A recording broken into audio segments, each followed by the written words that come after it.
At balitaan sa Starbucks. Kapartner ang new Surf Liquid Detergent, Pond's White Beauty, at New Clear Nourishing Anti-Dandruff Shampoo.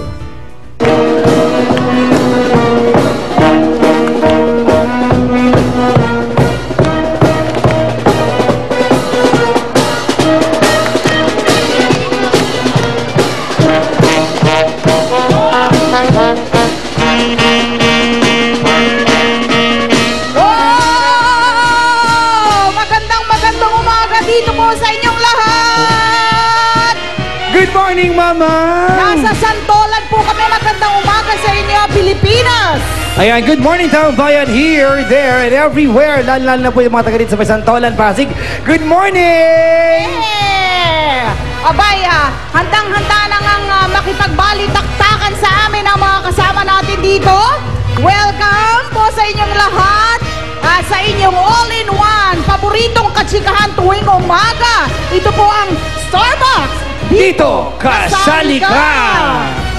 Mama, eto umagang punong-puno ng usapang X-rated. Nako, oo, Mama. No. Ito na naman ako, Diyos ko, yan, script kasi yan, X-rated nakalagay.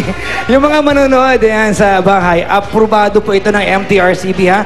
At dito usapang green, hindi usapang bastos, Mama. Ay, bakit X? As in, Mama, X as in? Ha? Ex as in nakaraang relasyon. Yan. Yun ang pag-uusapan natin, Papa Jack. Aha. Abay, painitin na natin ang ating umaga. Ito na ang ating yes, no, is that you, MMMJ? Take it away! Ano ang laman ng isip mo? Ano ang bulong ng puso mo? Yes! No! Yes! No! Yes! No! Is that true? Oh, ito ang tanong natin, ha? Mga saksi ni Ali. Kapag binawi ng ex mo yung regalo niya sa'yo, isosoli mo ba? Hindi. Bakit? Kasi sa akin lang yung binigay niya sa akin. Siyempre, ako lang dapat ang unique na magbawi-ari nun. O ikaw, isa ka pa. Smile ka na lang, dali. Hindi ka pa nagka-boyfriend eh. Smile. Okay, so soli mo ba yung regalo sa'yo ng ex mo? Hindi. Kasi yung regalo na yon parang memory niya na lang para sa akin. Ganon. Eh, tuwing maaalala mo yung tuwing makikita mo yung regalo sa'yo, naaalala mo, hindi maganda yung paghihiwalay nyo. Tatapon ko na lang.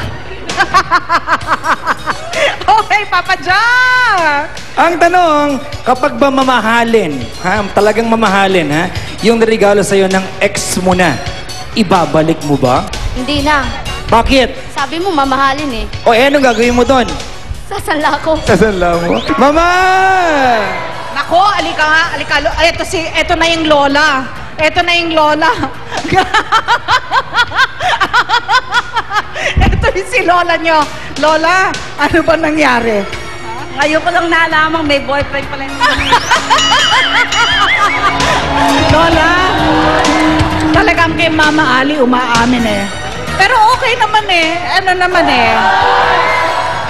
mga nasa high school pa. Ngayon ko lang nalamang may boyfriend na pala ito. So ano to? Palo? Pagdating sa bahay. Okay, dumating na po tayo sa ating tanong sa taong bayan. Ang senaryo latag! Kapag sa pag-ibig nagkabawian na, mga gamit ni ex for disposal na nga ba? Sa mga regalong binigay niya, alaala ba'y sariwa pa? At kung ang kahapon gusto mong kalimutan na, mga bigay niya'y ibabalik mo na? Ang ating tanong sa taong bayan, kapag ba nagkahiwalayan, dapat nang magsolian? Kapag ba nagkahiwalayan, dapat nang magsolian? Eto na ang sagot ng taong bayan. Mama, eto, unahin ko na to, ha? Sige ha, Eto, sabi niya, sabi niya, no, kabayaran niyo sa lahat ng pighati at sakripisyo ko sa kanya. Benta ko na lang, magkakapera pa ako. Ay! Talaga, nagbenta ka na ba na binigay sa ex mo? Marami. Kumikita ka ba? Hindi. Ako, pipili ako ng mga yes. Para lang maiba. Ito. Yes, para walang sumbat. Yes! Bakit na? Kasi minsan, sa mga naghihiwalay, kapag may hindi nakuha, sumbat agad! Yes! Yes! Sabi niya, oo, para madali makamove on. Ito, maganda, mama, oh. At hindi maging dahilan ng pagsiselos ng bagong pag-ibig. Wow! Ibig sabihin, agad-agad magkakaroon ng panibagong boyfriend? Parang tumagal kayo, kailangan walang bagay na pagseselosan sa'yo. Oh, ito pa rin. Ang dami talagang ayaw magsole, Papa Jack. Ano ba yan? Hindi, kasi kahit good or bad pa ang naging past relationship nyo, sa mga simpleng bagay na naibigay sa'yo, dapat pa rin itabi o itago. Bakit? Ah! Bakit? Kasi naman parang Kalmado ka lang, kalmado ka lang. Kasi naman, di ba, hello, parang napaka-ungentleman naman dun sa guy if mag-sorry siya ng gamit. At the same time, Kalmado ka lang, kalmado ka lang. at the same time, napaka-bitter. Pero mama, meron tayong mga... Napagod ako doon. Napagod tayo dun, ha? Napagod ako doon. Bakit ba natin pinag-uusapan to ngayon, di ba? Bakit ba issue yung balikan ng gamit kapag naghiwala yung dating nagmamahalan? Hindi ko alam kung nagbabawian ba. Nagbabawian ba? O talagang ipipresenta mo na isusoli mo? Sabi ng iba kasi mas madaling makapag-move on. Kapag wala ka Pag nakikita... sinuli mo, pag hindi mo na nakikita yung mga bagay na magpapaalala sa'yo nung ex mo. Initially, naniniwala kasi ako na we never really move on. We don't move on. We get used to the pain. Di ba? Nag-walk out si mama. Ay nako, maghanap ka ng kausap. O sige, dito ako. Wala ka dyan. Hindi, kasi parang kanina pa niya gustong ang kailangan daw tugtugin, let the pain remain. Kutusan kita dyan eh. Mamaya, ay makikita ba natin?